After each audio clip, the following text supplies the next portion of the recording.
Hello, everyone. Today we have our first in-person interview, I think, since the pandemic. I think before I had this with Addison, who clearly is living with me, but now I have an actual guest here. So welcome, Sid. So I actually knew Sid since college. I think we first met through personal finance club in college. And then after that, we both joined consulting. 2017. 2018, sometime like that. So he actually graduated a year after, and then after that he came to New York. So we ended up meeting up again, and he did join consulting. And the reason why I really wanted to do a podcast episode, particularly on him, is that he did come in as an international student, and then he came into Deloitte Consulting. And I think from what I heard is that Deloitte Consulting was not targeting BU, right? No, so he had a lot of things that he did previously to get to this point. So I know a lot of you guys watching or listening to this are international students or interested in getting into consulting or just Deloitte in general. So here it is. So I guess first off, do you want to do a short introduction about yourself? Absolutely. So as Christine mentioned, I went to Boston University. Prior to that, I was born and raised in Calcutta, India. Moved to BU 2015 to pursue my undergraduate education. Upon graduation, I started working at Deloitte Consulting. At Deloitte, I've been working within our strategy and operations, primarily with our retail consumer clients, within our product management practice as well. And I'm super excited to be here chatting with Christine today and all of you.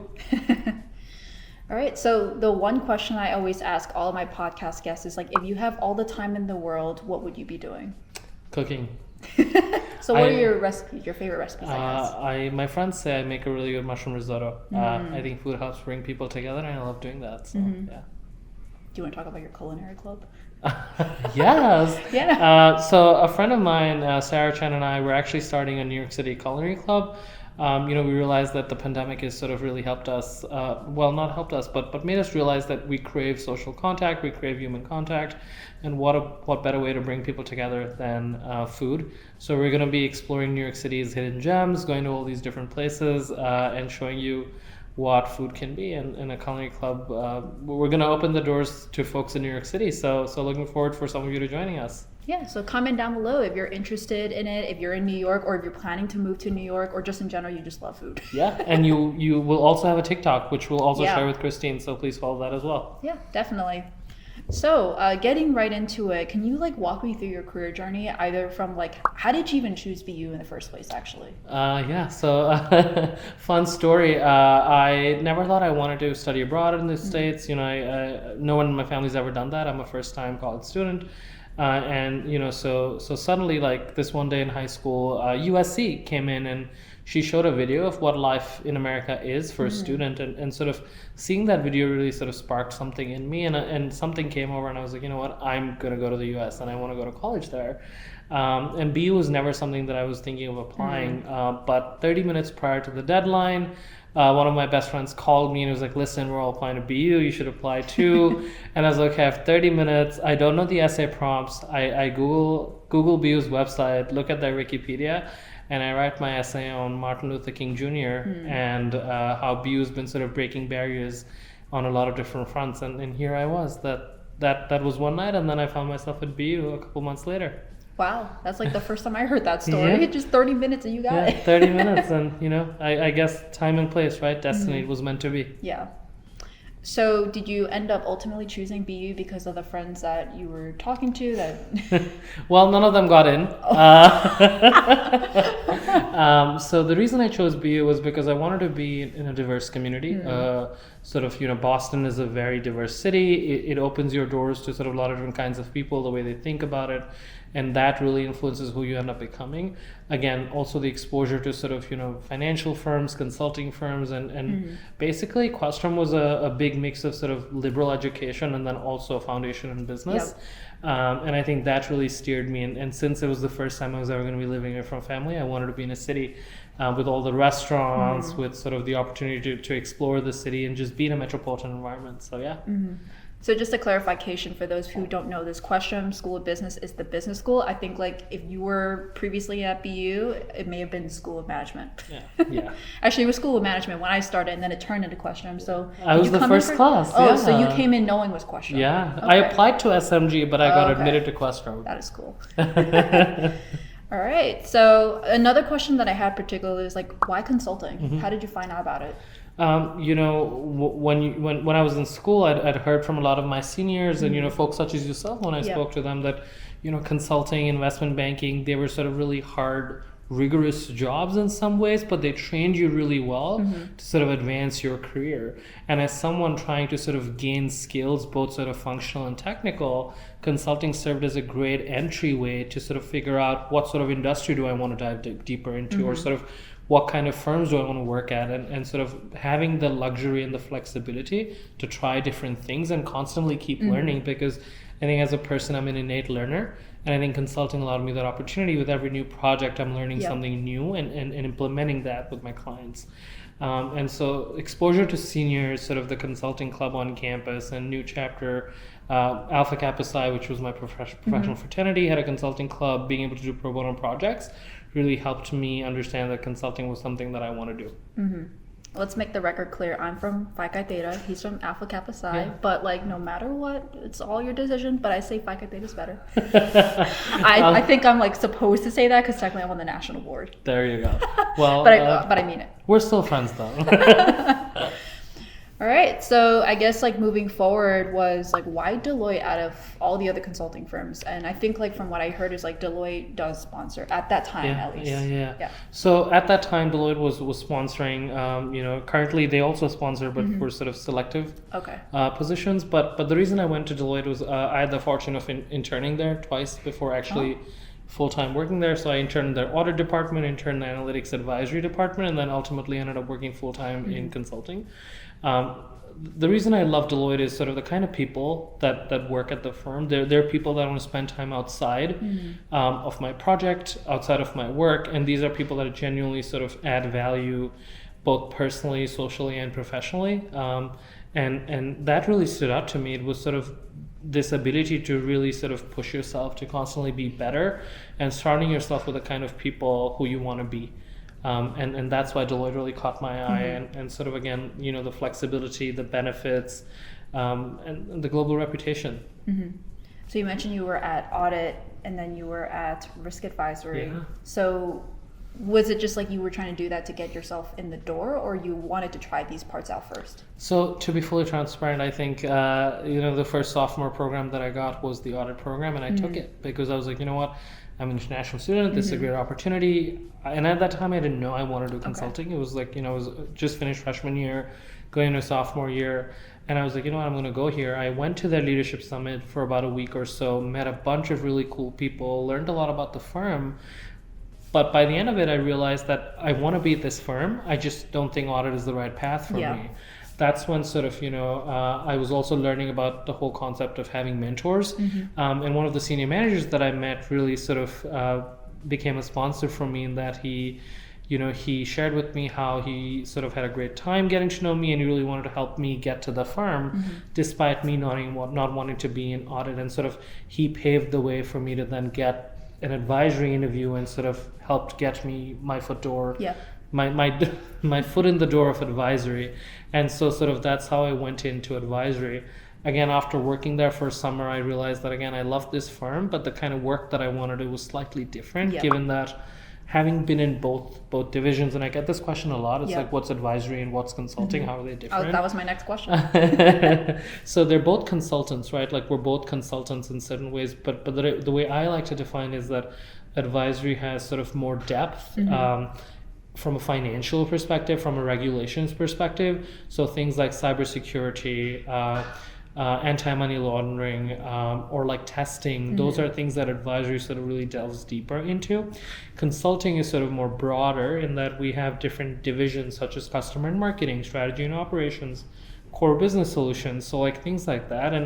And the segue was that like I would get to do more sort of strategy work, as opposed to sort of directly implementing things day to day, which I also had the option to do within consulting, but that's why sort of I went down the consulting path. And again, I found another mentor in my advisory internship, who then sort of helped me get to consulting. So Nice. So I think the key takeaway is that when you want something, advocate for yourself, find people that are going to support you, and help make that happen. So for anyone who wants to do that, how would you go about of like finding a mentor in the first place? The way I like to think about it is, right, being genuine with who you are and what you're looking for, and trying to find the people that sort of have something in common with you, right? It could be a similar background, it could be a similar school that you go to, it could be similar aspirations that you come from, because essentially, you know, as someone who's sort of at a point where, like, not only do I have mentors, but I also try to help out people, you know, that I can support in any way. I think you want to look for something that's similar, because essentially you want to be able to find something that you're like, you know what, I see a little bit of myself in that person from a mentor's perspective, and from a mentee's perspective, you want to be able to find that too, because then it's easier for you to connect with them.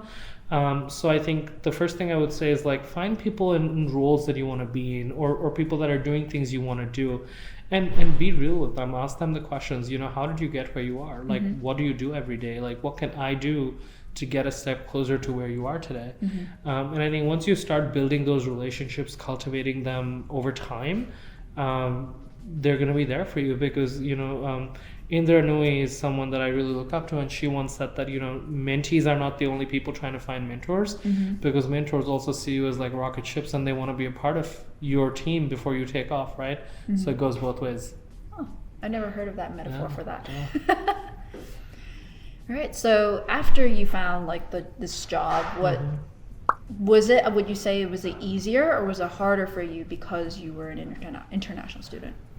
I'd say once you get your job, right, being an international student doesn't make a difference, and that, like, the level field is the same once you have the job. I think it's difficult when you're trying to get the job, and that's where the whole international student provides a sort of a barrier, because you know, there are different people, different companies have different laws regarding sponsorships, and so because of that, we want to make sure that you know, you're finding the companies that are willing to sponsor you, so that you can actually work legally in the United States. I think that's something really important. But once you get your foot in the door, no one cares if you're international, you're from here, how you look like. They care about how you work, how you treat people, and who you are, really.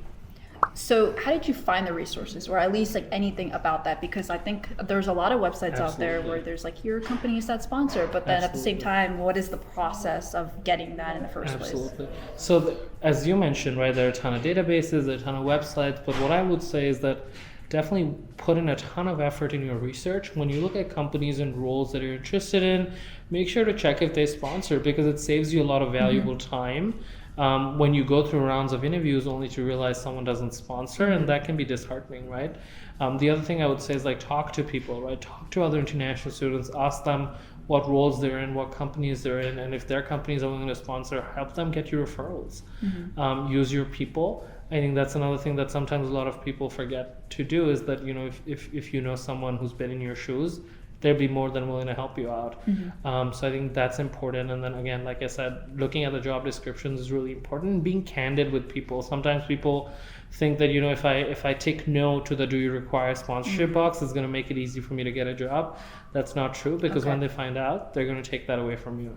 So you might as well, you know, be upfront from the beginning. I think, like, from what I've heard from a lot of people, it's like, oh, do you require sponsorship at this time? And they're like, well, I don't need it now, but I will later. So they just say no.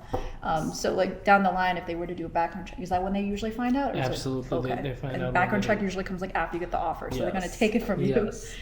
And you're not going to be happy then, because you worked really hard to get that offer.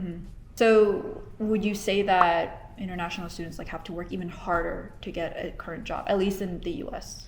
I think, you know, to be absolutely honest, I think being an immigrant is hard, right? In any way, right? You leave your families, you come to a new culture, a new society. You're trying to build from the beginning. It is hard. I'm not gonna lie, but the way I like to think about this is that, like,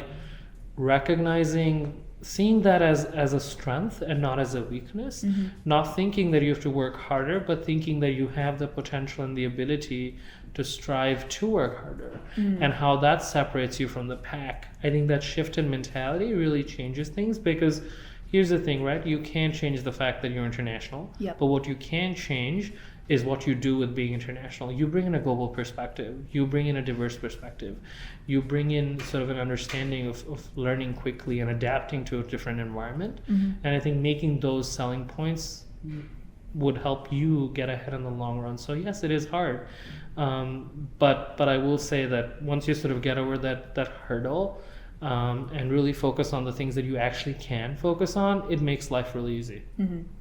So going off of that, like what exactly was your, and I don't know exactly how this worked out, but when you came in for a risk advisory internship, did you just get a return offer in consulting? Yeah. No. So I got a return offer in advisory. Okay. And that was the full-time offer that I had received. But when I thought about taking the offer, and this is when I was talking to my dad, and I was like, you know what, I really don't feel good about this, but I'm an international student. Getting a job is really tough. Yeah. And I've been really fortunate to get this opportunity. Do you think I should say no to this just because I don't think this is the right fit? And I was really uncomfortable because I was almost leaning to taking it. Yeah. But my dad said that you worked really hard and you were able to get one offer. If you believe in yourself and your skill sets, why settle when this is not something you want to do? Because not only are you doing a disservice to the company, you're also doing a disservice to yourself by sort of not exploring your own potential. And so I declined that full-time offer. And like I said, I had found a mentor in advisory. They were able to refer me to a recruiter, and through that I was given an opportunity. And funny story, the recruiter actually, the recruiter that promised me around one interview ended up leaving the job, and someone else came in her place, and she was like, unfortunately, I'm not going to be able to honor that promise.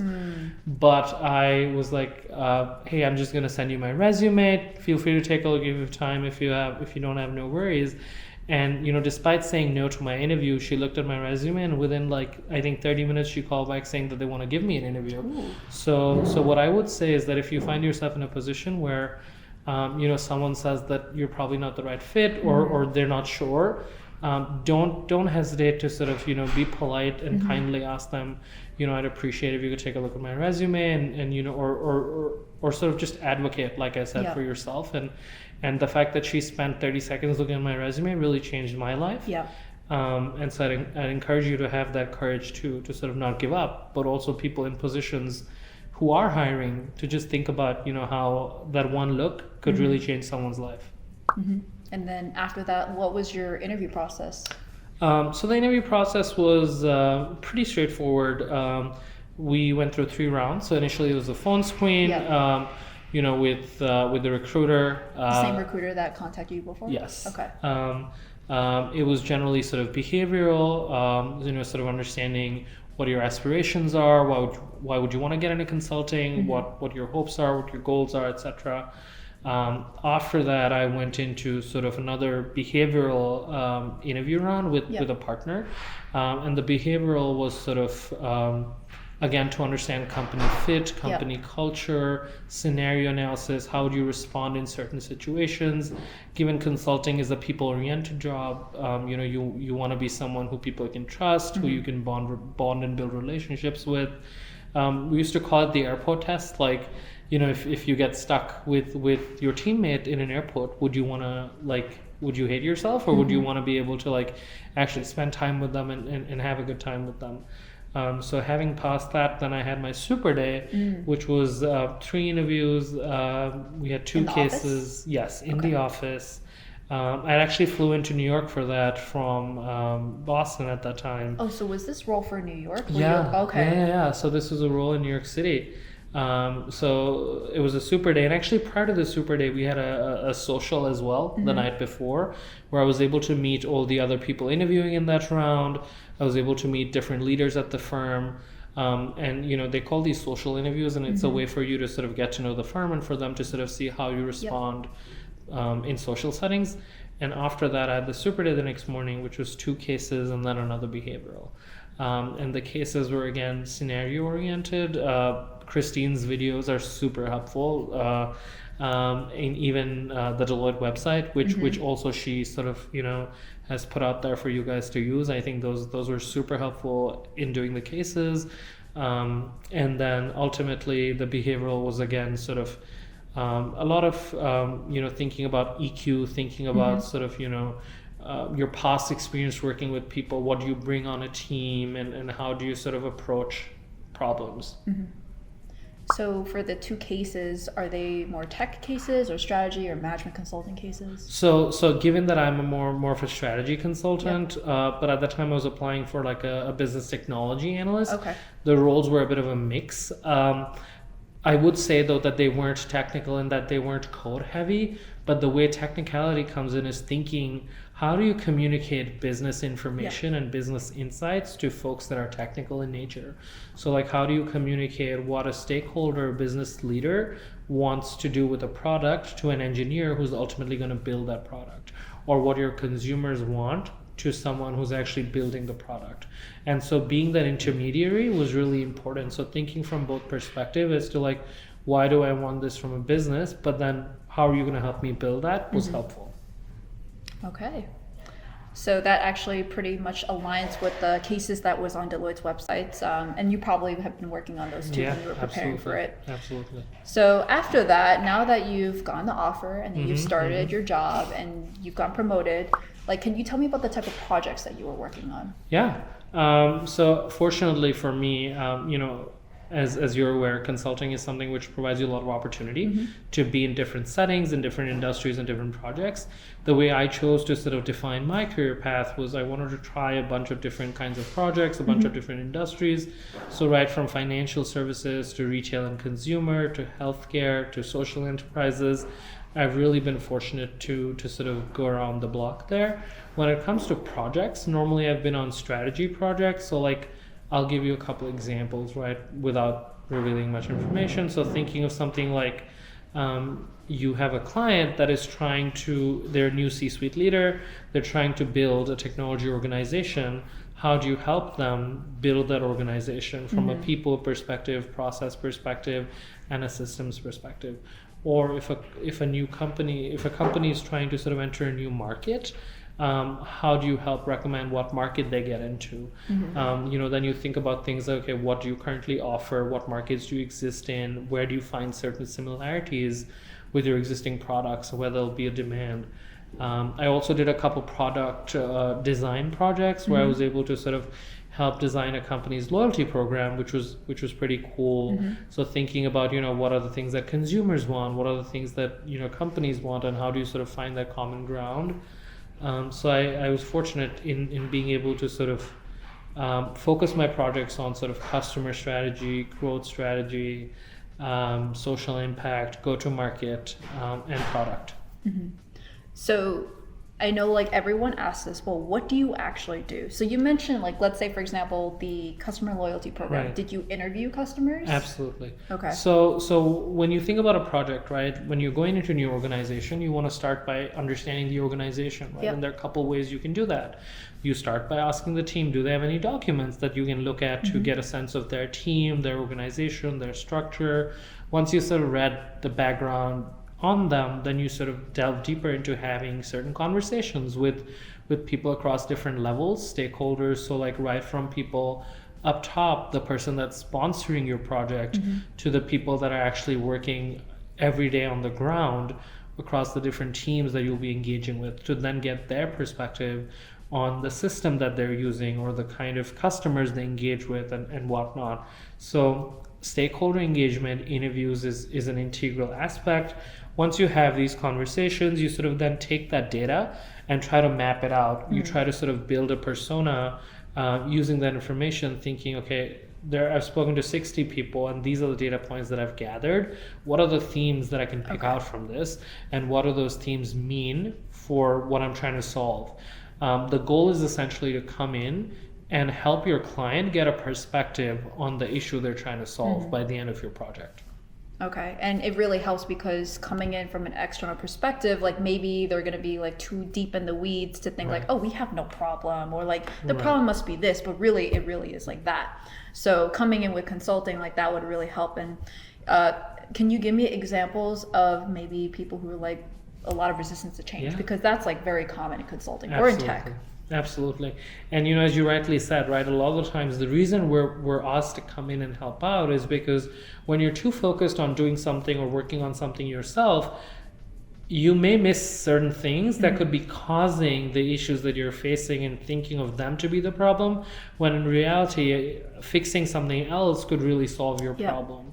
So keeping that perspective in mind, when we go to clients, obviously you'd always expect them to be happy and joyful and welcoming, but sometimes situations are different because they're going through a lot, right? Like people perceive things differently, and some clients may be thinking that, my boss has hired external people, maybe because I'm not able to do my job, or they feel threatened, or there's that vendetta. But ultimately recognizing that they're people who are doing their best to solve a problem is important to then again help put this in perspective that, hey, we're here to work with you to help solve this problem for you, right? So you want to start building those relationships and cultivating them with those people, right? Like treat them as people, and they'll be more than happy to sort of help out and work with you, and sort of understand where they're coming from.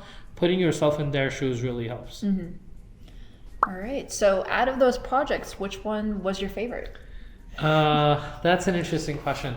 I think my most favorite project was working with a social impact organization. Actually, this was a nonprofit that I was partnering with, and we really helped them sort of grow their funding. We helped them make a 5-year plan of how they can grow their funding 32% every year. So like thinking about, what are their current engagement that they do, what are the different kinds of people they interact with, how do they get more donors, how do they get more grants. So essentially mapping their different fundraising channels and helping build like specific initiatives that they can execute over the next 5 years to be where they are. The reason it was special to me is being, as I said, I'm a first-time immigrant. I'm a college, I'm a first-time sort of immigrant to the United States, and I understand how an education can really sort of change your life. Yeah. So this nonprofit worked to help folks in the BIPOC communities get access to an education and technology. So their mission was something that was really close to me, and that's another thing where Deloitte comes in, is that, we're always sort of, supportive.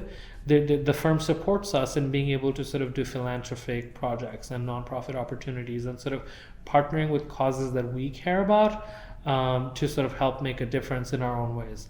And so this was a really cool opportunity, because not only was I making a positive difference in the world, I was engaging directly with the president and the CEO of the organization on a daily basis, and being able to sort of really think about how, from a perspective of a CEO, what can I do to make my organization scale and expand and increase the impact?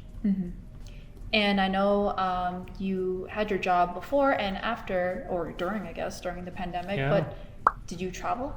I started traveling when I started the job pre the pandemic hitting. So for about 7 months or so I was traveling. It was awesome, right? I'd take Monday morning flights. I'd be on client site until Thursday night, and then that's when I'd be back in New York City. I'd go into the office on Friday, 30 Rockefeller, and it was great, because not only was I able to sort of meet my team every day, be in the same space, working with them, sort of mind mapping things around the room, but then just sort of having the opportunity to have those candid conversations in the hallways, or like, learning about their lives and sharing a little bit about mine, and sort of understanding what their favorite food is. Like these little things really helped me bond with my team when we were traveling. And on Fridays, it was awesome to see sort of my other analyst friends, once we were all back from our projects in the same city, socializing over happy hours and getting to know and learning from each other's experiences. So that was awesome. Obviously, when the pandemic hit, things changed, right? It was tough on all of us. We all went through a lot in our own ways, but fortunately, virtually we were able to sort of try to do our best and sort of still maintain those deep conversations and have those sort of camaraderie going by like doing virtual happy hours and virtual social engagements, or like sort of, just having a little conversation and asking your teammate how they're doing and how their day is going. And those little things really help make a difference. But I'm excited that we're getting back to a bit more of normalcy as we start to go back into the office, to our clients, seeing people again. I actually went for training 2 weeks ago, and it was awesome seeing like so many other people at the milestone training. It really sort of helped me remember why I was at this firm and doing what I was doing. Yeah, I think a lot of people like during the pandemic actually were like, oh, we're not going to be traveling as much as before. And traveling was a big perk as to why they were considering consulting. And now they're like, I'm leaving consulting.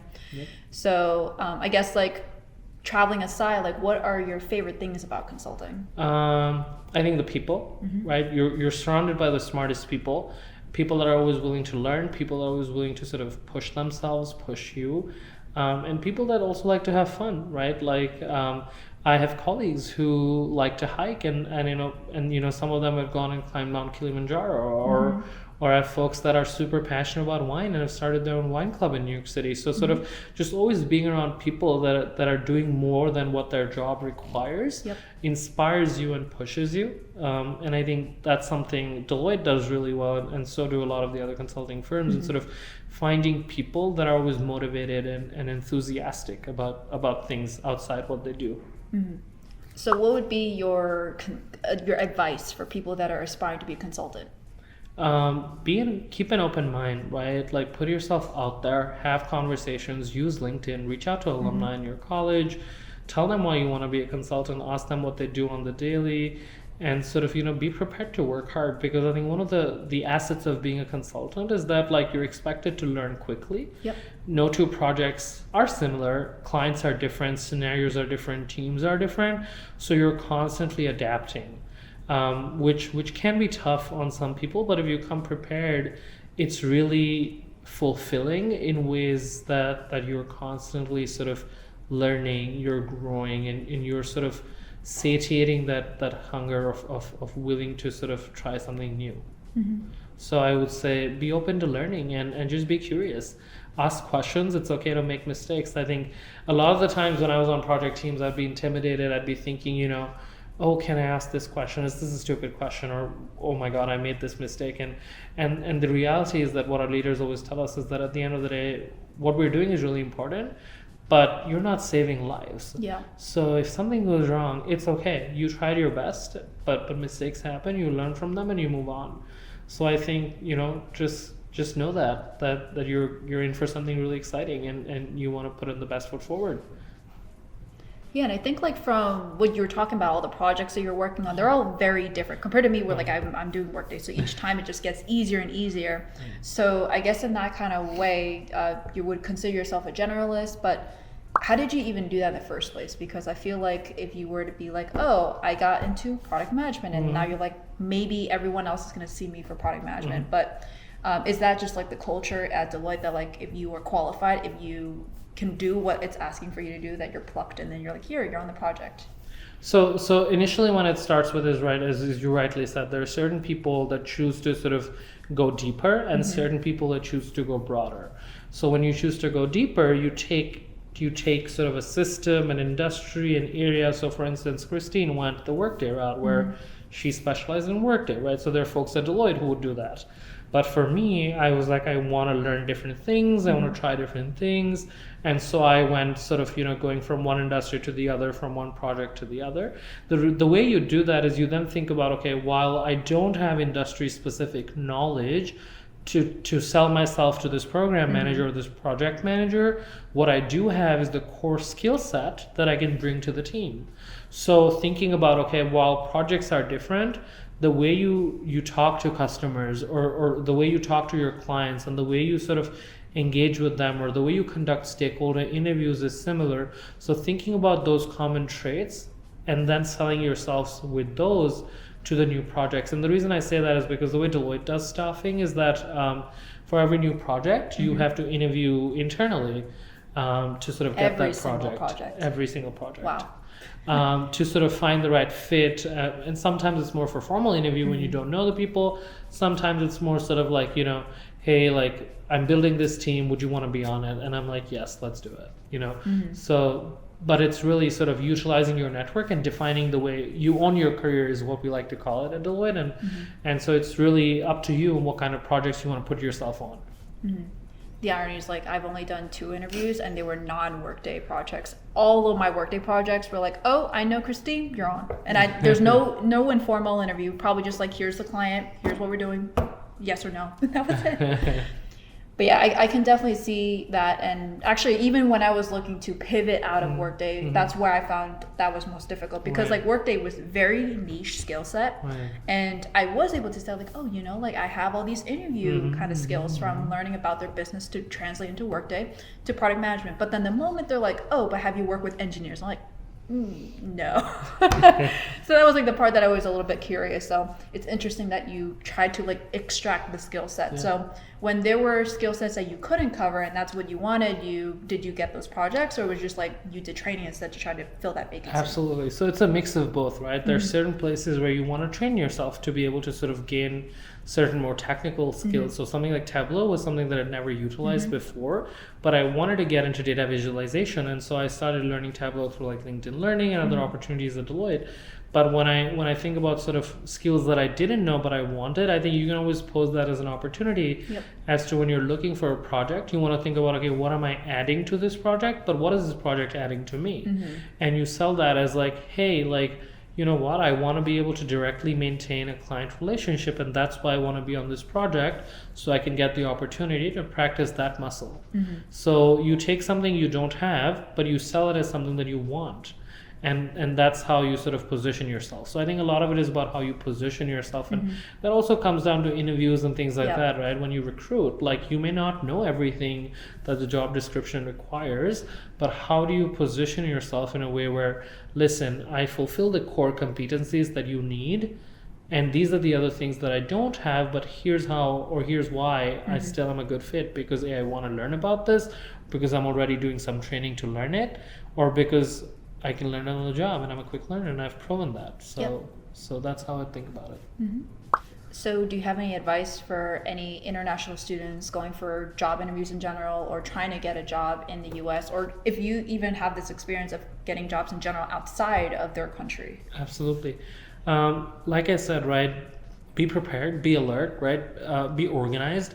So having some sort of tracker really helps. Always being on top of deadlines, being on top of sort of your outreach, reaching out to folks, alumni, things like that. So being meticulously organized is key. That's the first thing that I would really emphasize.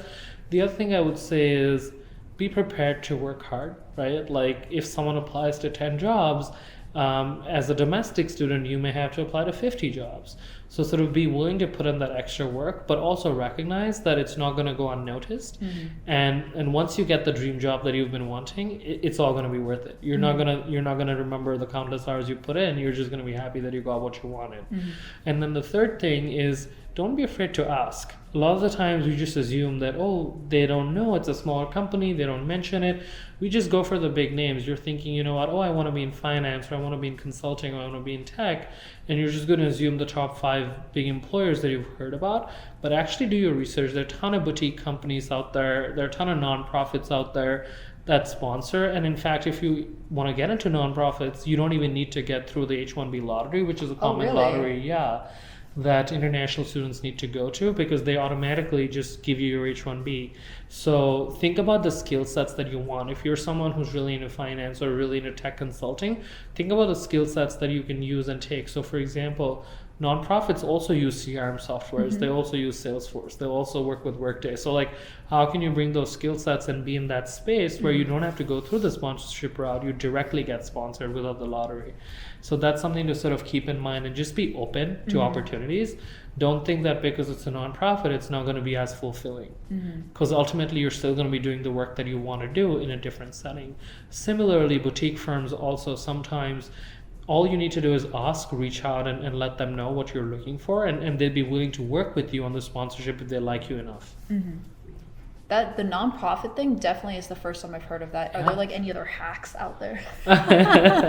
So I think that's a really a big hack, because people just sort of rule them out, thinking that it's a nonprofit, they're not going to be able to pay for sponsorship, it's expensive. But the government recognizes that, you know, that's a space where they need help, and people want to bring in skill sets.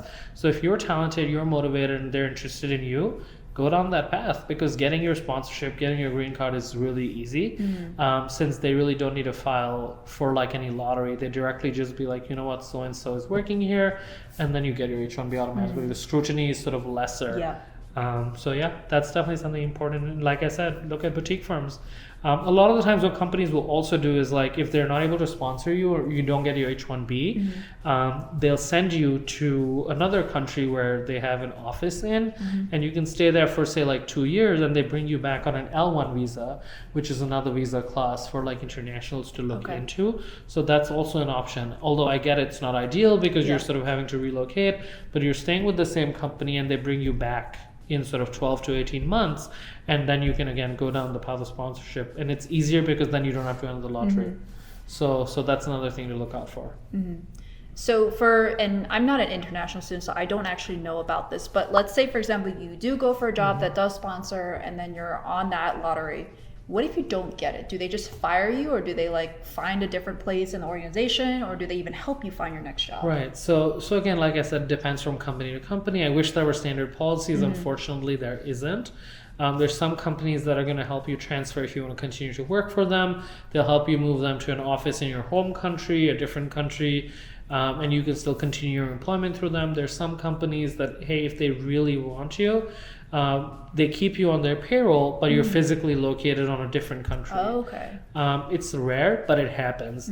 And then there's some which unfortunately may not be able to help you, and you sort of then end that relationship with them there. And sometimes, you know, that may not be the worst thing ever, because only when you sort of, the way I like to think about this, right, when one chapter closes or finishes, only then the other chapter can start, and that's just how stories are told. Yeah. So don't run away from anything, even though in the moment you may really want something and you may really think this is the right thing for you. Sometimes let the universe guide you and take you to where you're meant to be. You never know what you're going to find. Ooh, wise words. So I guess to wrap things up, do you have anything that you want to promote? Is it the Culinary Club going to be kicking off soon? Yes. Like I said, we're going to be sharing a food TikTok. Would love for you guys to follow that. And the Culinary Club as well. If folks are in New York City area, reach out, let us know. Would love to have you join us. We're piloting that, and it's going to be super exciting. And, you know, if you need any sort of advice, guidance regarding strategy consulting, if you're an international student, you know, feel free to reach out. Happy to help, happy to chat. Any friends of Christine are friends of mine. So here for you guys. Okay, and all of his links will be down below, as well as information on the Culinary Club. So I guess like we're in like March and coming into April, but like, is there anything that you're like looking forward to in 2022? Like, what's coming up for you other than the Culinary Club? At 2022, I'm looking forward to more opportunities. I'm looking forward to sort of growing, and I'm looking forward to pushing my boundaries, personally, professionally, and socially. So. Nice. There are things in the pipeline, but I guess you'll find out. Maybe on Christine's channel. Ooh. All right. Thank you so much, everyone, for listening, for watching, and thank you, Sid, for being on this podcast. Thanks, Christine, for having me. Lovely seeing you.